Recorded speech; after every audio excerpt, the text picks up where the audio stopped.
ये कहानी है किशन लाल की। किशन लाल जो है वो एक बहुत ही मेहनती और गरीब इंसान होता है। किशन लाल मेहनत और मजदूरी करके अपना और अपने बच्चों का पेट पालता है। धूप हो, बारिश हो, सर्दी हो, गर्मी हो, बस किशन लाल को मेहनत करनी है। किशन लाल एक बहुत ही अच्छा और नेक इंसान होता है। किशन लाल जैसे ही घर आता है तो उसकी पत्नी दया कहती है, अजी सुनते हैं, घर में कुछ भी खाने पीने को नहीं है। ना ही आटा है, ना चीनी है, ना पत्ती और ना ही दूध। घर में काफी दिन से राशन खत्म हो चुका है। और तुमने तो कहा था कि जल्द ही राशन आएगा, कुछ पैसे आएंगे, लेकिन कोई उम्मीद नहीं लग रही है मुझे आपसे। अरे हाँ बेगम, मैं जानता हूँ। हो सकता है मैं भूल गया हूँ तुम्हें बताना, लेकिन मैंने देखा था कि राशन तो बिल्कुल ही खत्म हो चुका है। अरे, मैं आज जाऊंगा और सेठ जी से कुछ बगाड़ मांगूंगा, कुछ एडवांस पैसे मांगूंगा, देखो वो क्या कहता है। जैसे ही देगा ले आऊंगी। अरे अरे, जी जी, ठीक है, कोई बात नहीं, आप राशन लेके आ जाइएगा। मैं समझ सकती हूँ कि आप बहुत ही मेहनत करते हैं दिन रात, लेकिन अभी छोटी कॉलेज से आती ही होगी। और और वो उसको भूख लगेगी तो मैं उसे क्या दूंगी? कुछ भी नहीं है ऐसा घर में कि मैं उसे खाने के लिए दे दूं। बस इसी वजह से आपको कहा।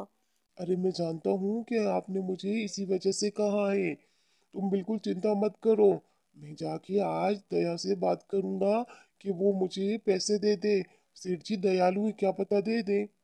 इतने में पिंकी जो है वो कॉलेज से आ जाती है और अपनी माँ के पास आके माँ को कहती है, अरे बेटा, तू आ गई है? कब आई है? मैंने तो तुझे देखा ही नहीं।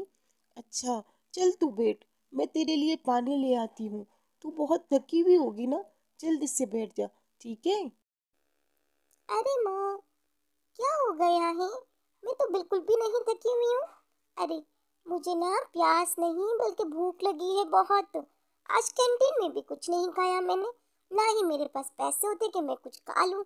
तो जल्दी से आप मुझे कुछ खाने के लिए दे दो, मुझे बहुत भूख लगी। अरे बेटा, मैं तुझे क्या बताऊं, घर में राशन सब कुछ खत्म हो चुका है।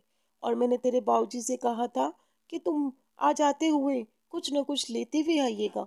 वो कह रहे थे कि वो सेठ जी से पैसे मांगेंगे। एक तरफ एक गरीब घराने को दो वक्त की रोटी की चिंता सताए जा रही थी, और दूसरी जानिब तो ये दौलत शाह की तो बस कोई बात ही नहीं थी। दौलत एक व्यापारी था, और दौलत कहता है, अरे, ये दोनों माँ बेटी कहाँ चले गए हैं? एक तो ये मुझे नजर ही नहीं आते। बस इन्हें पैसा दे दो और इन्हें घूमने फिरने की इजाजत दे दो। इनको तो बस और कुछ चाहिए ही नहीं है, बस इस दो चीजों के अलावा।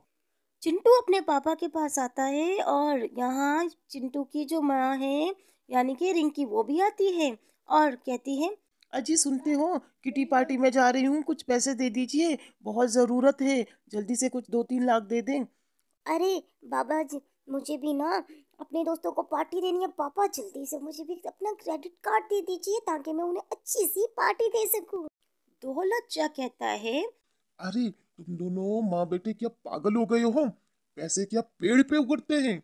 जो तुम लोगों को मैं बस बांटता फिरूं। तुम लोगों दोनों को और कोई काम नहीं है क्या? जाओ, बाहर जाके लोगों को देखो, लोग एक एक वक्त की रोटी के लिए तरस रहे, और यहाँ तो तुम दोनों की पार्टियां ही खत्म नहीं होती। वाह। अरे माँ, देखती हो, पापा मुझे पैसे नहीं दे रहे हैं। मैंने अपने दोस्तों से कह दिया है पार्टी का। बस अब तुम मुझे पैसे दे देना ताकि मैं अपने दोस्तों को पार्टी करवा दूं। पापा से अब तुम खुद निपटो, ओके? मैं जा रहा हूँ। अरे सुनते हो, तुम हम दोनों के लिए नहीं कमा रहे हो तो किसके लिए कमा रहे हो? हाँ, अगर हम दोनों को पैसे नहीं दोगे तो क्या करोगे? पैसे जाके कब्र में लेके जाओगे पैसे क्या? अरे, हम दोनों हैं तो सब कुछ है। चली जाऊंगी ना तो वापस आऊंगी नहीं, और जो 2 तोले जो भर भर के ट्रक सोने के लाई हूं ना वो भी लेके जाऊंगी। जितने भी मेरे माँ ने जहेज दिया है ना, 4-5 ट्रक भर के, सारे सूद समेत वापस दे दो, मैं चली जाऊंगी अपने बेटे को लेके। नहीं तो अपना क्रेडिट कार्ड हमारे हवाले कर दो, समझ आई बात? अरे, जब देखो तुम धमकी देती रहती हो। हाँ, ये क्या बात हुई? अरे, फजूल खर्च करने से ही तो मना कर रहा हूँ। ये किटी पार्टियां वगैरह छोड़ो, ये हमारे बस की बात नहीं है, अब छोड़ो। क्यों भाई, क्यों छोड़ दूं? क्या करूं? किटी पार्टी नहीं करूँ तो क्या करूँ? शॉपिंग करने जाओ उसमें एतराज़, किटी पार्टी में जाओ उसमें एतराज़, हर चीज़ में तुम्हें एतराज़ ही एतराज़ होता है।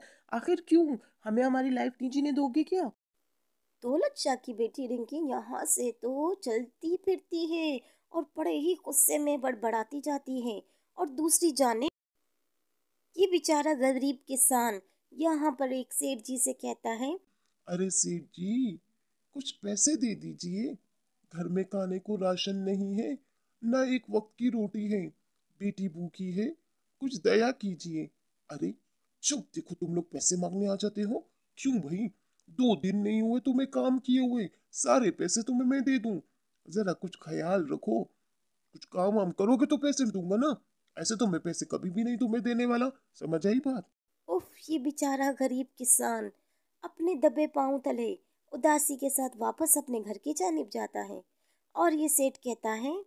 हालात इतने खराब चल रहे हैं, मामलात ऐसे हैं कि बस जब देखो इनको पैसों की पड़ी रहती है। बस जब देखो पैसे मांगने आ जाते हैं ये गरीब 2 टके के लोग। बस अभी लोगों को तो सबक सिखाना ही पड़ेगा। दूसरी तरफ ये गरीब किसान वापस आता है अपने घर और अपनी बेटी को कहता है। अरे बेटा, तुम आ गई, कहाँ थी? मैं इससे पहले भी तुम्हारे बारे में पूछ रहा था, लेकिन मम्मी ने कहा कि तुम कॉलेज गई हो। और बताओ पढ़ाई कैसी जा रही है? पापा, पढ़ाई तो बहुत अच्छी जा रही है। आप चिंता मत कीजिए। मैं जानती हूँ आप मेरा क्यों पूछ रहे थे। पापा, क्या भगवान हम ही लोगों से परीक्षा लेता है? हमें एक वक्त की रोटी भी नसीब नहीं होती है सही से, क्या करें? अरे कोई बात नहीं बेटा, हमें हर हाल में ऊपर वाले का शुक्र अदा करना चाहिए। तुम फिक्र मत करो। मैंने 2 रोटी का आटा पड़ोस वालों से मांगा था। एक काम करो, तुम दोनों आओ, हम लोग थोड़ा सा खाना थोड़ा थोड़ा करके खा लेते हैं, बाकी शुक्र अदा करते, ऊपर वाला और देगा। ये बेचारे गरीब किसान की फैमिली तो एक एक रोटी खा के ही ऊपर वाले का शुक्र अदा करती है। और दूसरी जानिब तो ऐसा हो रहा होता है कि आपकी सोचो गुमान में भी नहीं होता। ये तीनों बहुत खुश होते हैं। दूसरी जानिब ये अमीरजादा अपनी माँ से कहता है। माँ, खाने में क्या बना हुआ है? माँ, बहुत भूख लग रही है। जैसा जैसा मैंने कहा था आपने बिल्कुल वैसा ही बनाया ना। जल्दी से सर्व करें। अरे हाँ भाग्यवान, खाने में क्या बनाया है तुमने? या फिर कोई बाहर से तुमने कोई आइटम ही मंगवा लिए पैसे खर्च करने की खातिर? क्या बनाया है? जल्दी से लाओ, खाना दो।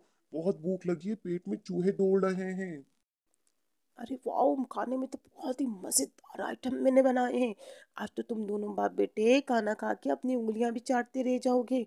इतने मज़े मज़े के खाने मैंने तुम लोगों के लिए तैयार किए हैं, बहुत किस्म किस्म के खाने।